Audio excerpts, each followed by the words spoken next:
pas déchetterie, ils vont qui nous dire, valeur du jour, bonne collectivité locale. Municipalité de Séquencé, ils ramassent ce qu'on appelle ordures ménagères.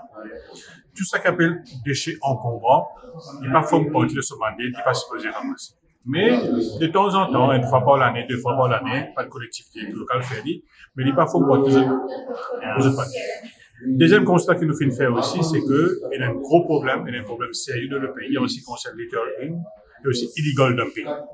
Beaucoup de places, de terrains vagues, de terrains abandonnés, il fait l'objet de cas illegal dumping, que le camion vient déverse carrément des débris de construction, des déchets encombrants, des matelas, des meubles, déchets verts, tout ce kind de choses.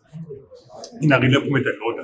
Donc, le gouvernement, d'une part, nous peut sévir, c'est-à-dire que nous peut augmenter la pénalité en ce qui concerne littering et aussi illegal dumping.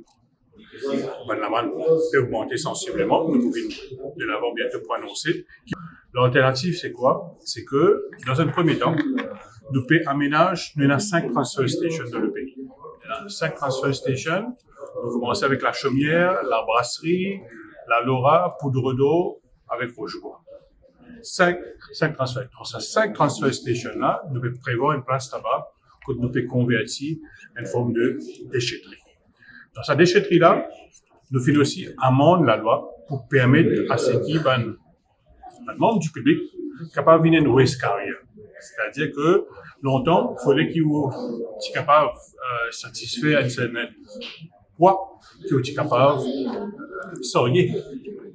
Mais maintenant, un membre du public, s'il y a une vieille frigidaire, une vieille lavabo, une vieille matelas, il a envie de transporter, amener dans une déchetterie, il peut gagner un droit à faire. Une fois qu'il s'abonne, ça pour venir là-bas, que ce soit e-waste, green waste, que ce soit aussi des débris de construction, qui nous peut faire, nous pouvons signer un MOU avec un recycleur. Donc, je pourrais la possibilité, venir là-bas, venir ramasser ce waste-là, et rendre de cette plante convertie en nouveaux produits. C'est-à-dire que nous pouvons faire aujourd'hui, c'est que ce waste-là peut servir comme matière première pour la fabrication d'autres produits. Donc, la première déchetterie peut rentrer en activité au mois de novembre, et pour trouver à la chaumière. Et la chaumière, il y a un cache matériel. Donc, nous avons toute la région de l'Ouest, nous avons Beaubassin, Petite Rivière, Bassin Rosile, nous avons la région de Quatre-Bornes et Vacua-Phoenix. Donc, nous sommes conscients que ces 5-là n'est pas suffisant pour couvrir tous les territoires mauriciens. Donc, Palais du jour, ça c'est la première phase. Palais du jour, nous avons pour parler avec le Ministry of Housing and Land, quand nous pouvons négocier avec le Ministry of Housing and Land pour gagner un nombre de terrains additionnels. Donc, 7 additionnels. Donc, pendant 5 dans le premier temps, ces 5-là prennent en activité jusqu'à la fin de la semaine, à la fin de l'année prochaine.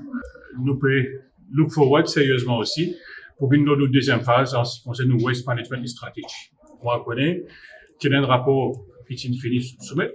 Là, nous pouvons passer à une deuxième phase de ce rapport-là, qui est financé par l'Agence française de développement, quand nous pouvons venir en ce qui concerne le tri des déchets. Ça, nous pouvons faire partie dans la deuxième étape de nos waste management.